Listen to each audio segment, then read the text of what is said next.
Can you eat cross-pollinated squash? We have different types of squash, and they come from the family of Cucurbitaceae plants. Squash examples include zucchini, pumpkins, gourd, and the like. Squash is a type of fruit that has seeds in its internal part, and they are derived from a flowering plant of plants. Cross-pollination happens when two separate plants exchange their pollen grains and pistil to give rise to a new variety that has the characteristic of the two parent plants. Now cross-pollination can occur between different types of squash variety. Are cross-pollinated squash edible or consumable? The straight-up answer is that cross-pollinated squash is mostly inedible. It isn't a good thing to consume cross-pollinated squash. The reason is that they contain a large amount of cucurbitacin. Consuming cross-pollinated squash may simply be toxic to your health. Squash cross-pollination. Cross-pollination occurs by exchanging male and female gametes between two separate plants to produce offspring. Cross-pollination does occur among squash. If you plant two same or different squash varieties, they may cross-pollinate with each other to yield new offspring.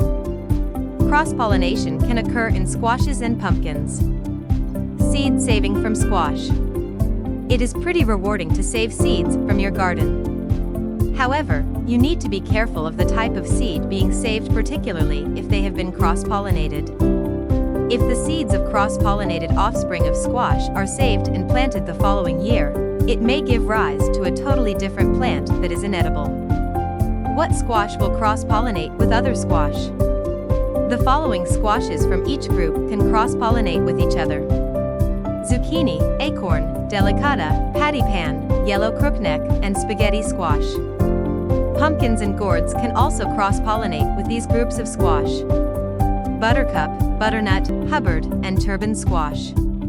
All these plants can be easily cross-pollinated by insects. Their separate male and female flower increase the chances of the female flower becoming fertilized with different pollen grains from a different variety of species or the same species. These combinations of plants may end up yielding inedible fruits. Why cross-pollinated squash tends to be toxic? Normally, the plants of the Cucurbitaceae family are meant to produce a toxic compound, which is cucurbitacin. This toxic compound usually acts as a natural defense against insects. This cucurbitacin toxic compound is present in wild squash, cucumbers, as well as other cucurbits in a substantial amount. However, the domesticated variety often contains a very little amount of this compound that isn't harmful to humans when consumed. Can insect-pollinating bees cross-pollinate squash?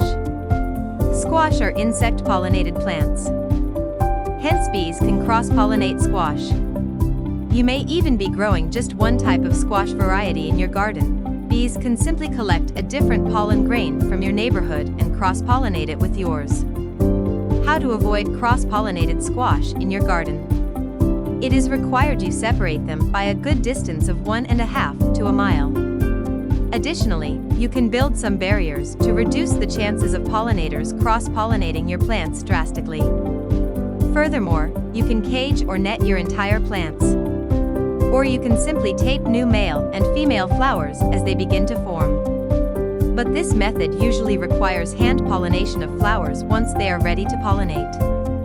How do you cross-pollinate zucchini? Identify the male and female flowers on the zucchini plant. Male flowers have a thin stem on the plant's main branches. Female flowers have a small, immature zucchini at the base of the flower and are located on the main stem or branches of the plant. Gently remove the petals from a male flower to expose the stamen, which is the pollen-producing part of the flower. Use a small paintbrush or cotton swab to gently dab the stamen on the stigma of a female flower. The stigma is the sticky, receptive part of the female flower that receives the pollen. Repeat this process with multiple female flowers to ensure cross-pollination. It's important to know that zucchini plants can also self-pollinate. However, cross-pollinating can help improve the genetic diversity of the plant and may result in stronger, healthier plants and fruit. Reasons to consider cross-pollinating your zucchini plants. Improves genetic diversity. Cross-pollination introduces new genetic material into the plant, which can result in offspring with traits that are different from those of their parents. This can lead to plants that are more resistant to diseases and pests and that are better adapted to their environment. Increased fruit production. Cross-pollination can lead to more flowers and fruit, as the plant's genetics may be more favorable for fruit production. Improved fruit quality. Cross-pollination can result in improved size, shape, and flavor, as well as longer shelf life. Increased seed viability.